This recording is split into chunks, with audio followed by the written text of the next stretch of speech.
75तम जिलास्तरीय साधारणतंत्र दिवस पालन उपलक्षे प्रस्तुति बैठक अनुष्ठित।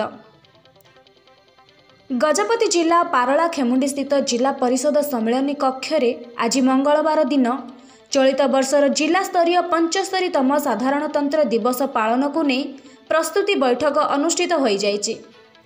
जिलापाल श्री स्मृति रंजन प्रधान अध्यक्षतार यह बैठकटी अनुष्ठित होइथिया बेले गजपति आरक्षी अधीक्षक सुश्री स्वाति एस कुमार, अतिरिक्त जिलापाल श्री राजेंद्र मिंज, उपजिलापाल श्री आलोक कुमार प्रधान व कमांडेंट श्री आलोक कुमार महांती प्रमुख मंचस्थ रही चलित साधारणतंत्र दिवस पालन को नहीं आलोचना करथिले।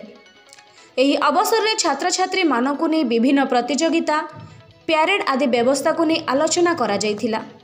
उक्त बैठक में RI of police Shri Niranjan Nayak, जिला सूचना व लोक संपर्क अधिकारी प्रदीप गुरुमाई, जिला संस्कृति अधिकारी अर्चना कुमारी मंगराज, वरिष्ठ नागरिकों समेत समस्त विद्यालय व महाविद्यालयर मुख्य, गणमाध्यम प्रतिनिधिगण, बैंक शाखा परिचालक, स्वेच्छासेवी अनुष्ठान संपृक्त जिलास्तरीय अधिकारीगण उपस्थित रही निज निजर सुचिंतित मतामत प्रदान करथिले।